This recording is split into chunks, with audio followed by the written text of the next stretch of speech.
Lego Ninjas, video games. You cannot get more Comic-Con than that. Let's take a look at the all-new Lego Ninjago. This is it. We're playing it. This is happening. Oh, boy.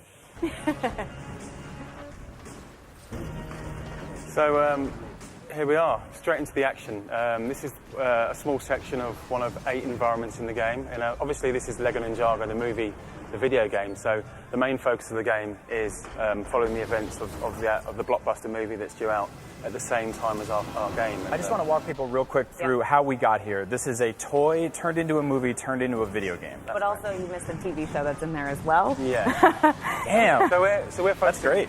We're focusing more on the movie and the events of the movie. So, you know, you'll be able to pick up this game after watching the movie, take it home, and relive all of the action from the movie, from the fantastic movie. And is this the first time for you guys that you're releasing a game like right on the tail of the movie, right around the same time? Day and day, yeah. For Lego, it's, you know, the movie comes out and it's a little bit later. Yeah, I mean, that's generally the case, but we have, I mean, there are exceptions to that rule. I think Lego Jurassic World, for example, launched day and date, but generally speaking, yeah, it's quite new for us, yeah, definitely. So we're looking at a flying section here. It's incredibly chaotic. I really like it because it's sort of evocative of like Star Fox, but with a lot more Lego explosions everywhere. That's right. And obviously, if you are not familiar with Ninjago, there's always dragons that are heavily involved, which we're seeing here. Yeah, that's Loy's Dragon Mech, and these are Lego play sets actually. So you can actually buy these off the shelf and build them yourself, and you know, recreate all this sort of action in the safety of your living room, which is quite cool. But yeah,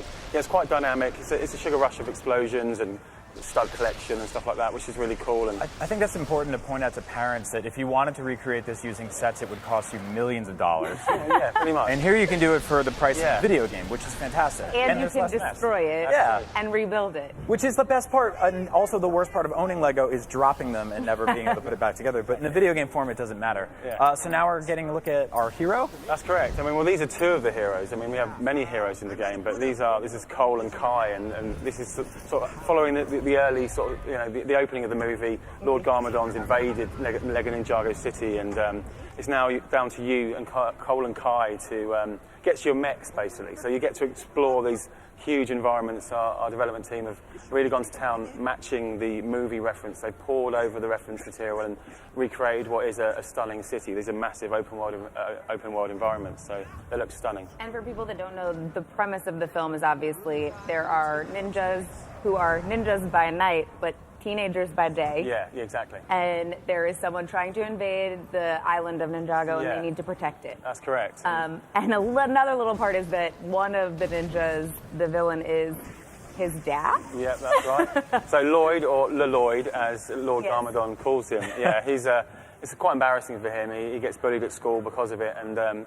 Lord Garmadon is constantly invading Ninjago City, and it's down to the ninjas, the Ninjago team, to repel him and use all their sort of mechs and cool tools at their disposal to get rid of him. So, yeah. So I'm noticing that the sort of movement of the characters is a little more kind of dynamic than we've seen in a lot of the Lego games. Yeah. Specifically, we saw the character jump up on the top of the wall, spring upwards, do that wall grab. That's right.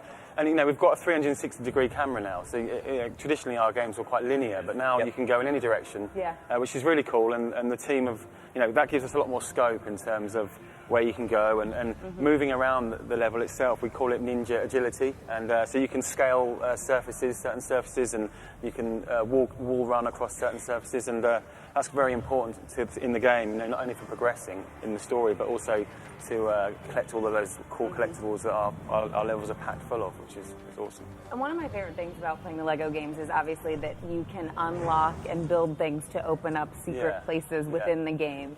Are there going to be even more of those? Are there hidden moments or hidden things that you're like, oh my god, I can't wait for people to see this? Yeah, and I don't want to give too much away, but yeah, building is a massive part of the game. You know, multi-builds, making a return. We had those in Star Wars, and they proved to be very successful. So it gives us a lot more scope in terms of not only how you progress through the levels, but also in terms of humour and stuff like that, which is obviously a massive part of our games. But yeah, lots of building, lots of smashing things apart, lots of stud collecting and stuff like that as well, definitely. Now, in a lot of the games based on movies, obviously you have this roster to rely on of like hundreds of Marvel characters or every scientist that ever helped a dinosaur break loose in Jurassic World.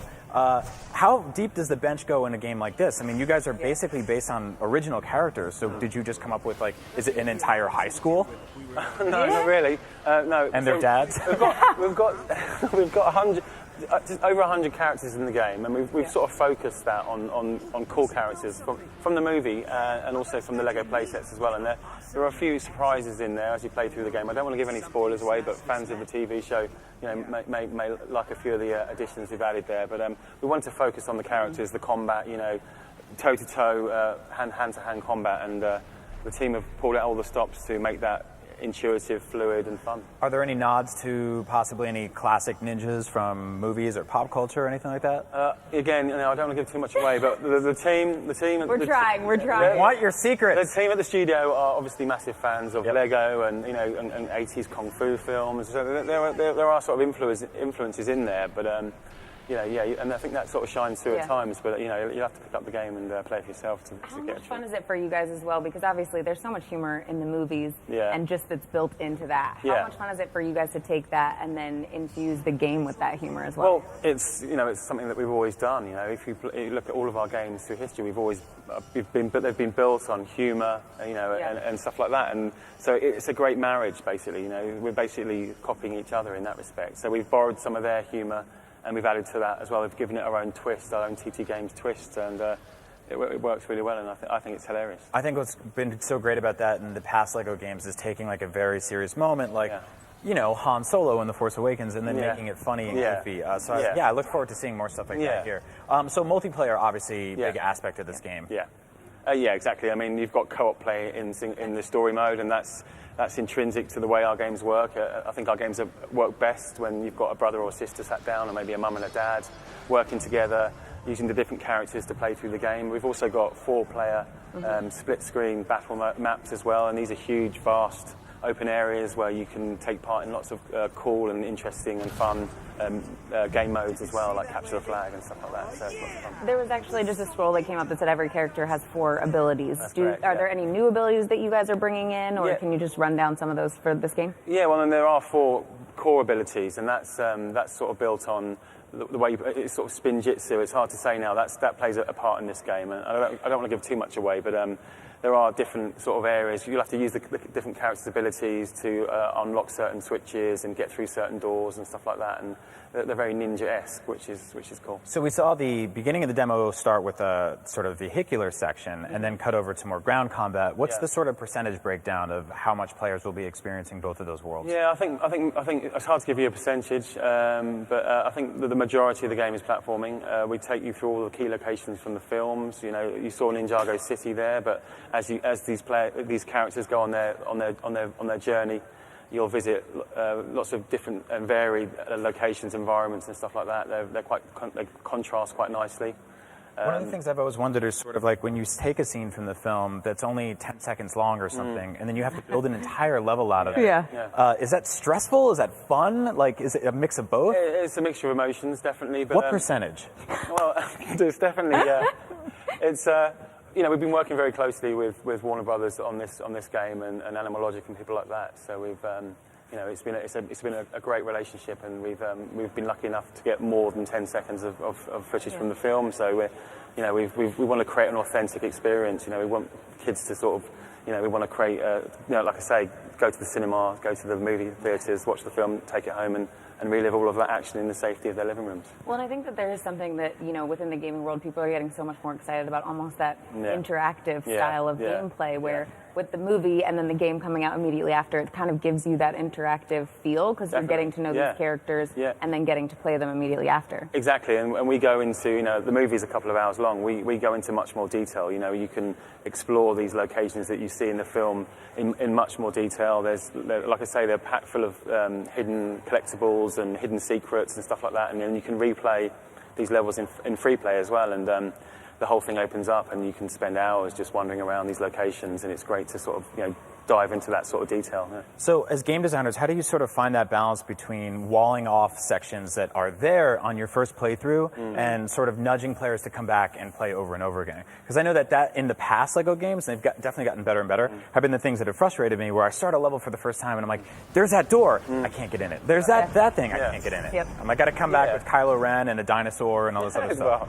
Well, that's it. I mean, we sort of promote the collecting of characters. That's always been a key to our games. Minifigures are so collectible, aren't they? And as you play through the game, you'll unlock them and you'll go, oh, that's that cool character, brilliant, and he or she happens to have this ability. And then, I remember a door or a section earlier on in the game that was locked, and you can go back there and revisit it, and that's amazing. And again, like with the Spinjitzu powers as well, that open as you learn those in the game, you'll find that you have access to more environments and more locations as well.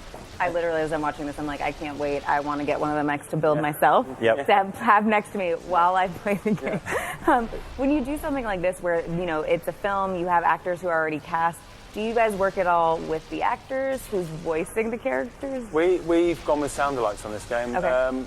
There's a few reasons, but primarily it's because it gives us more scope. I mean, we're taking 2 hours of a film worth of dialogue. We want to open that up. We want to. It gives us more potential in terms of side quests and stretching out the story itself. So it works better for us. But we've done a fantastic job finding actors that sound just like the film. And I mean, even I can't tell the difference to this day. So it's that's really cool to hear, because I know with like The Force Awakens there were original clips and then some new stuff. But to have that much to sort of throw to a new voice actor and say, like, hey, we need 100 hours from you. It's pretty awesome. Now, obviously, you talk about collecting characters in this game, but customizing characters in the LEGO games has been something I've been always interested in. Sort of making like a half ninja, half baker, half samurai pirate warrior. Yeah, that sounds amazing. I'm not good at fractions either. Is that going to be here too? Yeah, of course, and that's a staple for all of our games, but we've taken it a little step further. So as you collect studs in the game, you'll unlock more customization parts and things like that. So you can obviously change the colour, the gender, the hair, everything like that, but you can also assign weapons and abilities to these characters as well. And not only that, you can tweak the different ninja abilities and modify them, and it sort of adds a bit more variation on that side, and it's going to be cool. What is it like for you two? Obviously, we are here in San Diego at Comic-Con.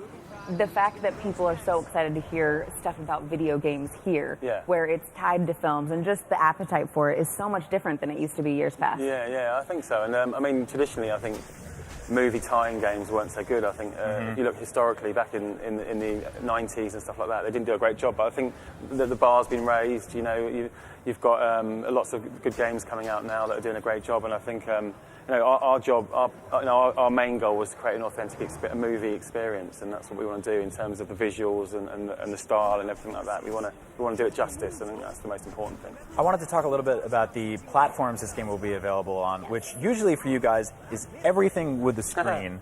So what's going on this time? So there's no microwave version this time around, but no. That's how I play all my games. We've dropped last gen. There's a few reasons. Basically because we want to squeeze as much power out of next gen as we can. Sure. And the game does justice to that. It looks amazing. We've got more enemies. We've got more Lego on screen. We can really push the boundaries, the lighting and everything. So we're launching on PlayStation 4, Xbox One, and Switch as well. So you'll be able to take that portable version on the train. Awesome. Yeah, I'm very excited for the Switch version of this game, because I feel like these are the kind of games that I play. I could play on an airplane, I could play while I'm watching something on TV, just kind of going through levels, grinding, collecting studs. Yeah. When I put it like that, it sounds weird, but it does a bit. Really, that's like what you're something else. We can cut that. This is a family game. This is a family show. I think I know what you meant. But that is something that I think is so cool about this game in general, all of the Lego games, that like you said, it is something that you sit down with your friends, your family. It is a group experience, and that love and joy and fun comes across as you play the Lego games. Yeah, definitely. Despite the fact that one of the main characters is trying to kill his father, this is really a game about bringing families together. I think you'll have to watch the movie. It's going to be a lot of fun, definitely. And I'm sure there's bound to be a few twists and turns along the way. And I can't wait, actually. September 22nd is when we're September 22nd, and as we were talking as well, you are very good about saying, I don't want to reveal too much. No, exactly. How different has the gaming world been for you along the way, kind of having to keep things closer to the vest? Yeah, these movie houses, they're very sensitive about these things, and rightly so. I've worked on Star Wars games, I've worked on Jurassic World games, and luckily for us in those games, we had a fair chunk of content that had already been released, so it was a relatively easy job keeping that last piece a secret. But on this game, obviously, 90% of it's still a secret. So it's frustrating, but it's sort of exciting at the same time. Yeah, it's kind of cool. You get to reveal the big surprise all on the same day with everything. Exactly, yeah. So great. Well, thank you so much for hanging out with us and telling pleasure. us even more about Lego Ninjago. We tried to be ninjas to get some info from you, but you... The toys, the TV show, the video game, the game, the movie, the show. I almost You're got just not stealthy enough. Clearly we haven't passed our ninja training yet, but we're working on it. We're working on it. I can see that. Thanks a lot. Thank you so much.